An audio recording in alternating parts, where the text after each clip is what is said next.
Hi, everyone. Welcome to the Royal Kitchen. Good to see you. Bennington College, Daniel, Rachel. Welcome, welcome, welcome. Okay, so here we are to talk about my new cookbook, Eat to Hustle. You are able to purchase the book right from this chat. If you're watching on Talk Shop Live, click the shop button. If you are watching on Facebook or Instagram, you can comment the word shop for the link to order. And if you are watching on YouTube, click the link in the description. Okay, that not all that housekeeping is out of the way. Hi, Pranchu.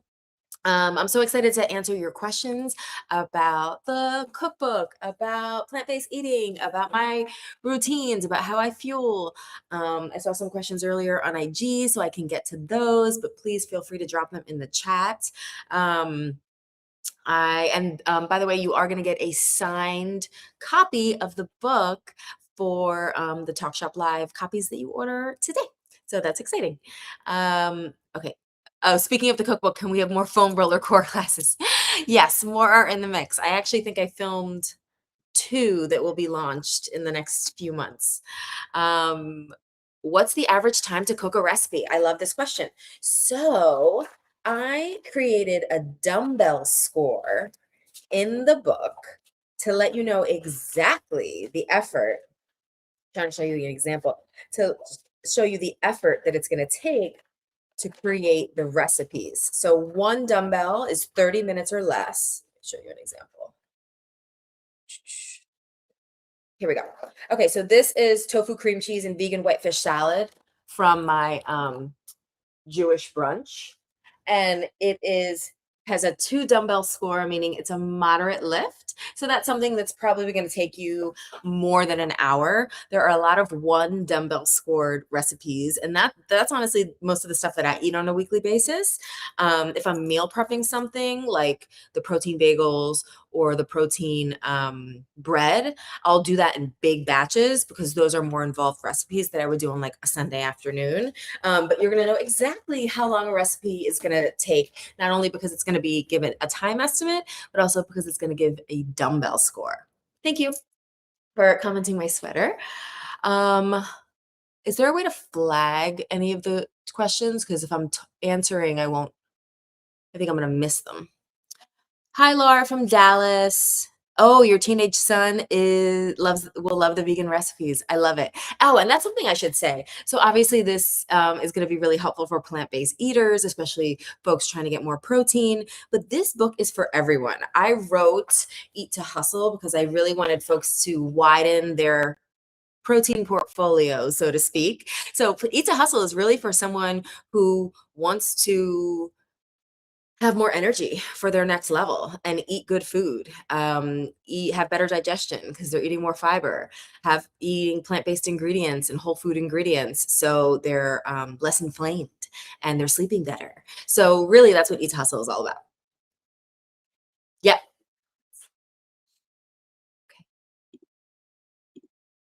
There we go. Questions. Love it.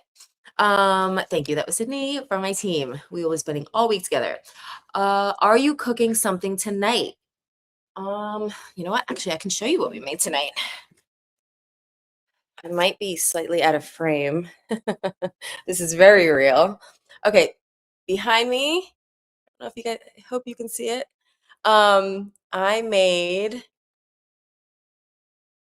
We made waffle fries, and I put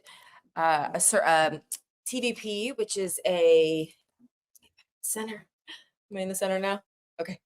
I put TVP, which is um, it's a vegetable protein. I put that on top. I put tons of beans on top. And so we basically have like a nacho waffle fry concoction that is giving very much like game day eats. It feels like comfort food, but it's upgraded with 20 grams of protein, 21 grams of protein per serving. And my husband and kids devoured it. And I literally didn't even clean it up yet because they just ate it tonight. So that's an example of something in the book that I'm really proud of because people might think when you start plant-based eating that you have to, stop all of the fun foods that we grew up with, like either nostalgically or something, some comfort food. And the objective behind the book is to upgrade it with better ingredients, more protein, but we don't have to relinquish taste or joy or fun. It's not all like kale leaves, you know? All right, let's get to some more questions. Oh, thank you. I'm so glad y'all are looking forward to getting this.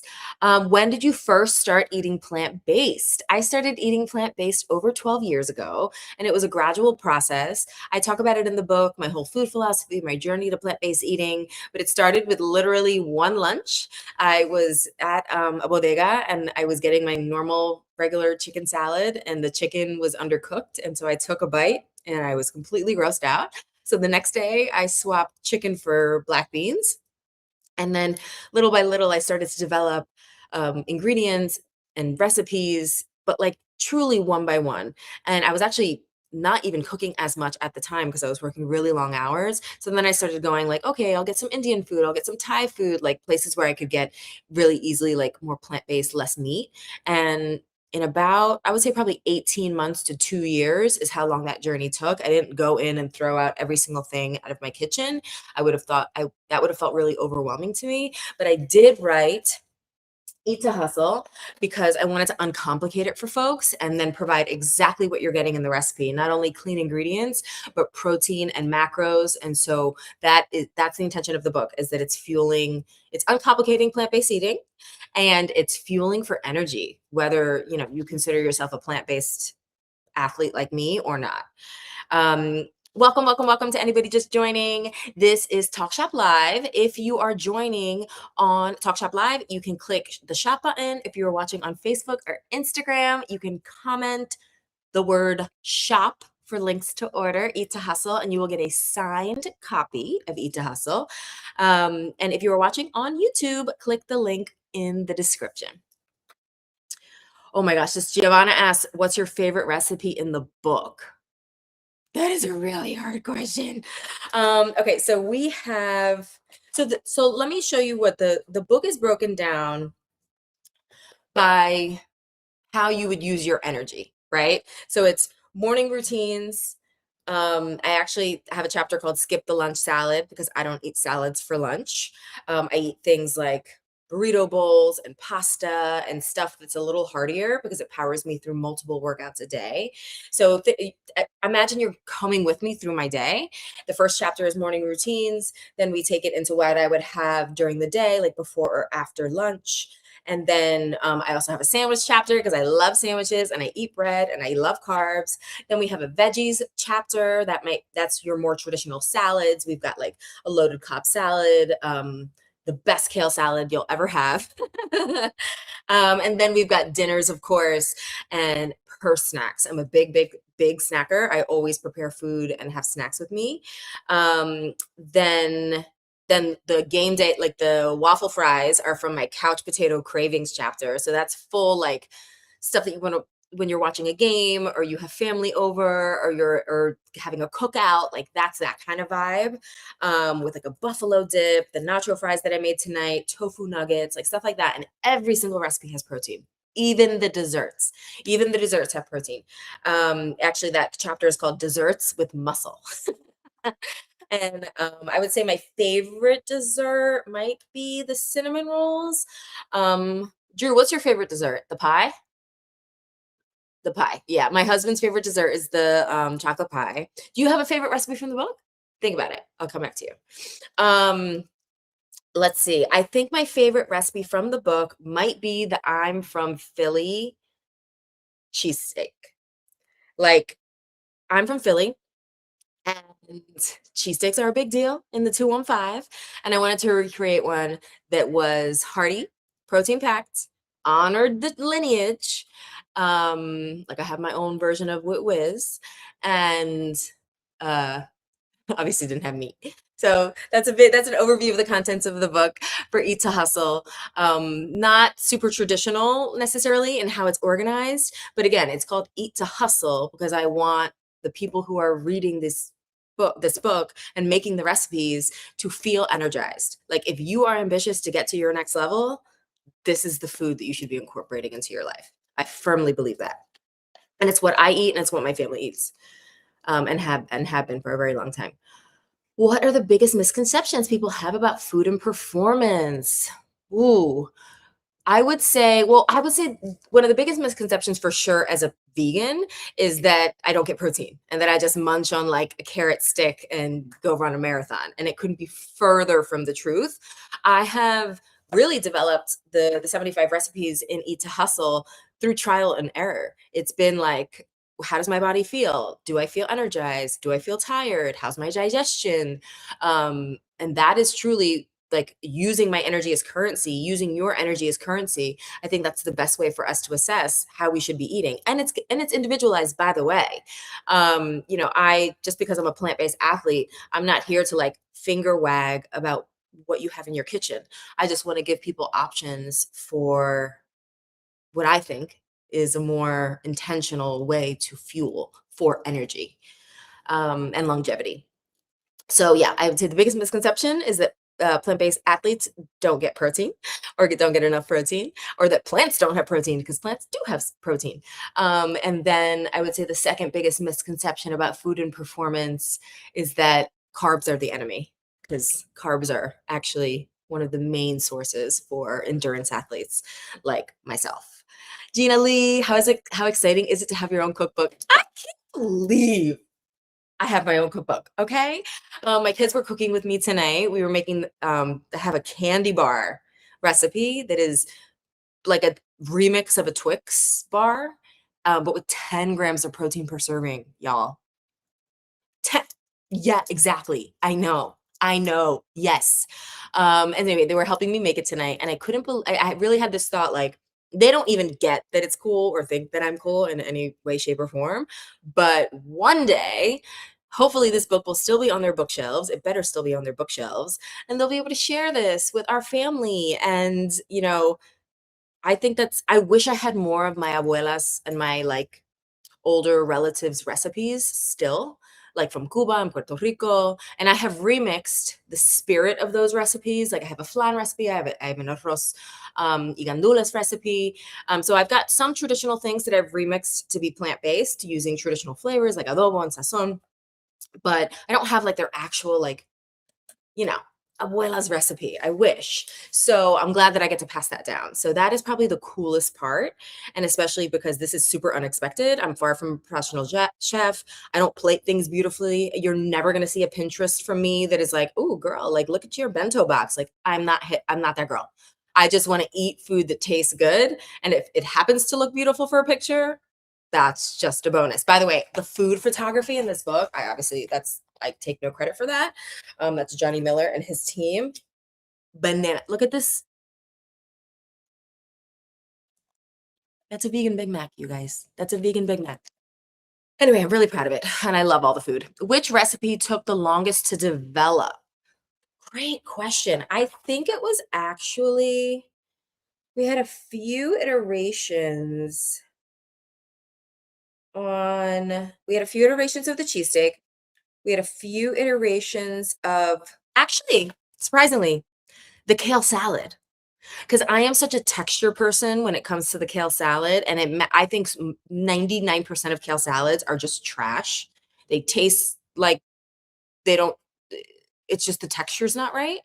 Um, so that was we had a few iterations of that till I wanted to get it like super super perfect, and then a lot of it was given to because I wanted the majority of the recipes in Eat to Hustle have 20 grams of protein per serving. So that was really important to me without making the other macros like completely not something that some people would eat on a regular basis.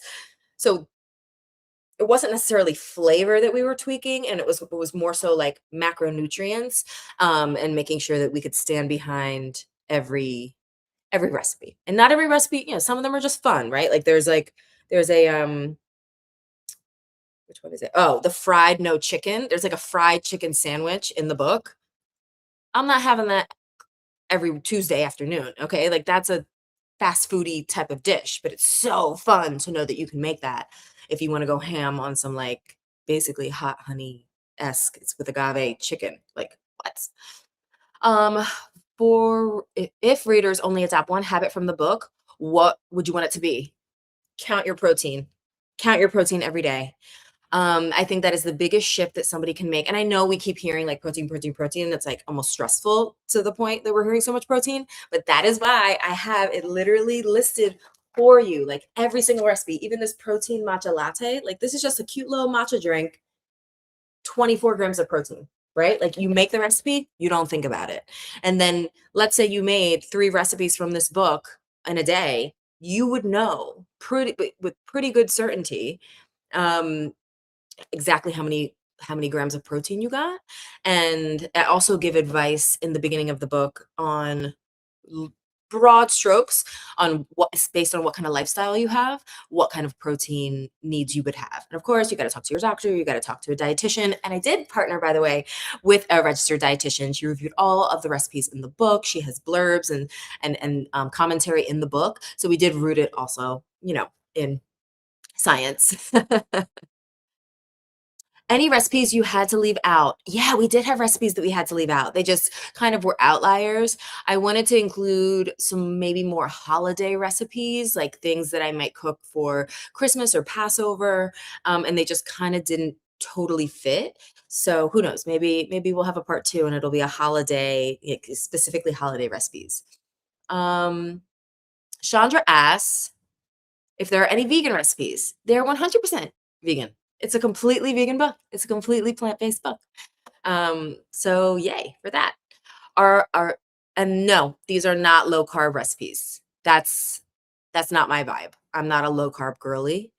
There are lower carb things, but the beauty of the book is that you know exactly what's in it. So every single recipe is gonna give you a protein, fat, and carb count, and then you be the judge whether that fits into your lifestyle or not. How do you navigate eating out at restaurants? um, I do my research ahead of time. I usually, and this is so for real, I usually have air fried tofu in my purse, and that recipe is in here. So the tofu that I normally have in my purse is a purse snack. And I will go. I've been to catered dinners. I've been to fancy Michelin star restaurants. I've been to usually if it's like a like a corporate event or something, that's what I'm going. If I'm just going like to dinner with my husband, obviously we're going to check and make sure we can eat there.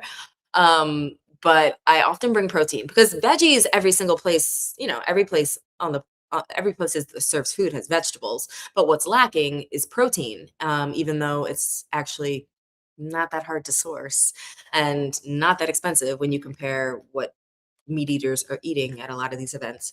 The cost per head is much higher than just, please give me a chickpea. Can I have like one chickpea? I would be so grateful. So I usually bring my own protein. But also in big cities, there's a ton of vegan restaurants and like real vegan chefs, like not, just moms like me writing a book, that are doing amazing, amazing, amazing, amazing, amazing things. What are your go-to pre-workout and post-workout meals? Okay, so the smoothie that Drew, what's your favorite recipe in the book? Drew, my husband Drew's favorite recipe in the book is the Crunch Wrap, which is a take on like the Taco Bell Crunch Wrap Supreme. It's amazing. It like it has no. It's like disrespectful. It's so good. It's like rude. You're like mad at it. It's when you eat something you're mad at it. It's so good. It- It's disrespectfully good. Um, and that was an homage to not having enough money to go to Taco Bell when I was a teenager. There's so many recipes in this book that are like rebellious. If Athena ever writes a cookbook, it'll be like, my mom never got me these snacks, and so I wrote a whole book, It's like, okay, sis. Um, let's see. The question was, go to pre and post workout. So pre-workout is always going to be a smoothie. I have a smoothie like 365 days a year. I'm totally fine with consuming protein powder. It helps me hit my macros. I like knowing before 9 a.m. I've had 20 to 30 grams of protein, and that sets me up for success, especially for multiple workouts a day because that is my job. So pre, it's going to be a smoothie. Post, it's either going to be something sweet or savory.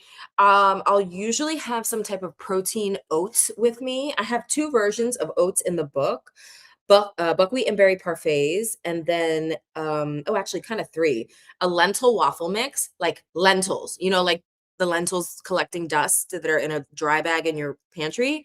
We're gonna put those to work, okay? And we're gonna put those to work in a waffle mix that you can pre-make and whip up even on a busy weekday morning. And then there's a savory oats and lentil porridge that is like oatmeal but savory, and it's banging. So lots of different like OD type options that have protein. So I'm replenishing carbs after a workout, and obviously still getting protein because that is like the name of the game in this book. If you're just joining us, hi, welcome. We're talking about my cookbook, Eat to Hustle, and you can get your copy today. And it's a signed copy, by the way. Not all of the purchase sites are going to be offering you a signed copy of the book. If you're watching on Top Shop Live, click the shop button. If you're watching on Facebook or IG, comment the word shop for links to order. And if you are watching on YouTube, click the link in the description. Okay. Sasha, are you vegan or vegetarian? I am vegan. I am vegan. Where is your sweater from? I think my husband got this from Farm Rio. Is this from Farm Rio? Yeah. Okay. Shout out to Farm Rio. Um, what are the biggest? Oh no, I'm repeating some of these. Oh, okay, let's talk. Zoe asks, how did becoming a mother change the way you think about fueling and performance? Great question. So I fueled just like this when I was pregnant twice, including two postpartum periods. I do believe genuinely that eating plant-based in this way helped me recover because it's overall considered to be a anti-inflammatory diet. And I would focus more so on how I felt. Like in those initial weeks, you're so like vulnerable. You don't feel like your body's your own. It's such an intensely vulnerable period. So I tried to focus on eating things that gave me as much energy as possible. And when we're running on such low energy, especially sleep deprived, like infant days, and really tried to focus on what my body could do once I was back to working out. Rather than what size pants I was or whether I fit back into, my Peloton clothes, which took a while. It took a while.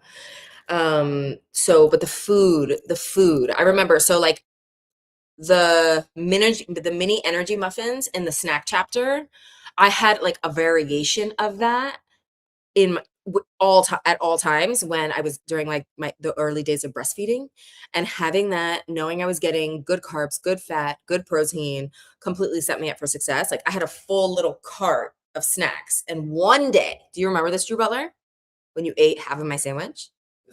So I have a protein bread. I have protein bagels, protein bread, protein pizza dough, all in this book, okay? Because I believe in infusing bread with protein, then you're getting the best of both worlds. So I had protein bread, peanut butter and jelly sandwich, and I had prepared it. It was like ready. It was like sitting on the breastfeeding cart. This man ate half my sandwich, and it was what Drew calls a food emergency. And he, at 2 o'clock in the morning, was rushing to make me a protein PB&J. Because I said, sir, are you feeding this baby out of your body? Because I am. And so this is really how I fueled two postpartums. Much more, I think it was more dialed in with Atlas because I kind of knew what I needed. But I was plant-based with Athena as well. I have a 5-year-old and a 2-year-old. Atlas is the 2-year-old. Was there a recipe? Stephanie asked, was there a recipe in the book tied to a specific memory or moment of your life? Every single one.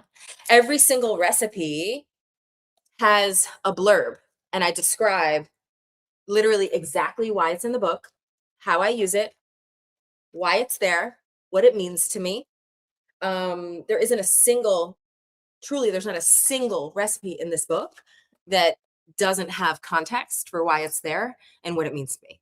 So all 75 recipes are there for a reason. And a lot of the nostalgic ones, like I grew up in, oh my God, it's called salad. Look at that salad. I grew up in my abuela's kitchens and my mom's kitchen, and I saw them remix and make do with what they had, and that was really inspiring to me. and I saw that they had agency in the kitchen. Even though my abuelas had really traditional roles, they were like, you in their kitchen, you did not play. And I really, yeah, I might have taken on a little bit of that. I think I might have taken on a little bit of that. Melanie P, hi, just bought any recommendations for my 4-year-old. Okay, so what's so cool is that, first of all, 4-year-olds will tell you exactly what they think. I know my kids do. Getting them involved in making the stuff makes it so much more likely that they are going to eat it. I also have I've noticed that, like, dips and things that, like, require kind of almost like an arts and crafts approach to eating it, help. So they have really loved making, like, the vegan hand rolls because they love seaweed. I didn't eat seaweed till I was like 30, like, but they love seaweed. And so they'll make the hand rolls. They like to dip the, like, snacky type stuff, but I would say most of these recipes are meant to be eaten by a family. They're not precious. They're not, m- I think most of them you could put in the fridge and eat them the next day. Um, Things like the French fries obviously are, like, better hot. Things like the wings are better hot, but, like, fresh out of the oven. But it's meant to be eaten by families and tried by kids. And if you like to cook in your kitchen, I recommend just making it a family affair. It will be much messier. It will be, like, frustratingly messy, at least for me. But it's worth it for the core memories, right? Tell me it's worth it for the core memories, please. All right. Mackenzie asks top 3 pantry staples for performance. I would say a clean protein powder. Like, do your research, do your research on the company, make sure it's third party tested. A protein powder for me, nutritional yeast goes so hard in my kitchen. Nutritional yeast, babe, is so good. I love nutritional yeast and tofu. I eat tofu in so many different ways. I use the silken variety in a pasta sauce in a recipe in the book. I use the silken variety in a mousse. I use the extra firm ones as a purse snack, as I mentioned. Yeah, I'm a big tofu girly. Coffee or matcha before workout, matcha all day, and I have a matcha protein recipe in the book. Um, the recipe in Eat to Hustle you could eat every week. The burrito bowl. I have a chorizo burrito bowl, or I might choose the loaded Cobb salad. The loaded Cobb salad is so, like, creamy and yummy, and it's a tofu ranch dressing, so it's not super laden with, like, excessive fat. Not that that's bad, but it's really anchored in a protein, and that's kind of rare for a Cobb salad. So I think that would be a weekly vibe. What's your guilty pleasure food? I'm a savory girl. Like, I would, like, I wouldn't mind, like, becoming a French fry. Like, I love potatoes. So French fries, like, I could eat a lot of French fries or potato chips. Tofu purse snacks. How do you store in your purse? A Ziploc bag. So I have a ton of stasher bags. I have a little bento thing with, like, all little containers.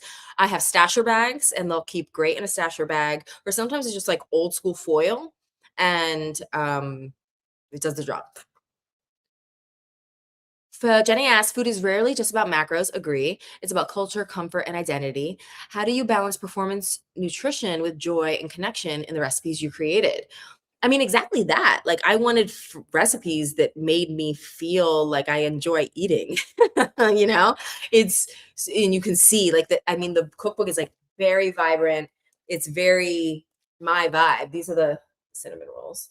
Um, I wanted something that felt like your girlfriend made it for you, because that's kind of how I see it, right? Like, if you're here in my community, what would happen if you came over to my house? Like, these are the kind of things that I would make, and it might not look like this. I'm gonna be totally. It probably wouldn't look like this.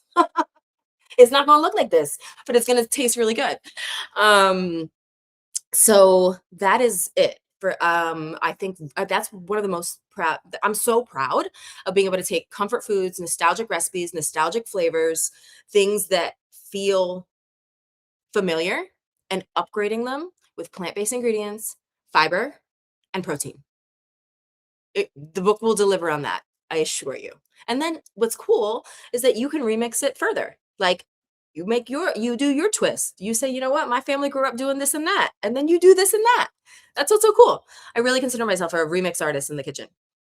Riley asks, and I think we're getting to time. Riley asks, how did becoming a mother reshape your approach to fueling recovery and the message you want to share with your community? Oh, wow, that's deep. Okay, let me do this final call to action. If you are watching on Talk Shop Live, click the shop button. If you are watching on Facebook or IG, comment the word shop for links to order. And if you are watching on YouTube, click the link in the description to get a copy of my new cookbook, Eat to Hustle. It comes out on Tuesday, and you will get a signed copy. Okay, so back to Riley's question. I think becoming a mother reshaped fueling for me in the way that like I wanted to honor tradition and like create fun experiences. Like I don't know if you can see it, but there's a sign in my kitchen that says this kitchen is for dancing. I wanted the kitchen to feel fun, to feel safe, to feel like they could explore food. And then I also, for me personally, needed what I ingested to give me energy. Like if you know, like the busy caregivers know, we don't have a second. You don't have an extra second. You don't want any energy leaks. And I'm grateful that we're going to get I'm getting this book out to the world because I think people are going to start to plug up their energy leaks by swapping a few of the recipes for maybe something that is a little bit more makes them feel a little bit more vibrant. So I would say that it was like creating a home and a kitchen that feels joyful, and then me fueling intentionally because like baby ain't nobody got time for anything else. All right, so oh yeah, so I am on tour. We're going on tour. So the book comes out, Eat to Hustle comes out on Tuesday, and I'm so, so grateful for your support and your enthusiasm and your excitement and your questions. I really wish we could have gotten to all of them. And there were so many on IG. Oh my gosh. But we are on tour. So we are going to be at Peloton tomorrow, Saturday, 4 p.m. If you are in New York City, come by. We'd love to see you. There's going to be an instructor cook-off. There's going to be apps. It's going to be super cute. And then we're going to be at a few Williams-Sonoma locations this week. We'll be in Jersey, in Philly, in New York. And we'll also be in Austin, Texas, because I'll be there for South by Southwest. I'll be talking about this puppy as well as my new podcast. And I cannot wait to see you, whether it is virtually like this or in one of our in real life events and book signings. And of course, I'll be signing books at all of those events, taking photos, all that jazz. So if you want to get the IRL experience, please get your ticket to one of our book tour stops. And again, Eat to Hustle on sale right now. Make sure that you let me know if you make any of these recipes. Like that is so nerve-wracking to me. Like people actually making the recipes, like, do you like it? What do you think? Like, give me feedback. And here's to many more dishes and eating experiences that make us feel like we can reach the next level. Because that is exactly why I wrote Eat to Hustle. Thanks, everybody.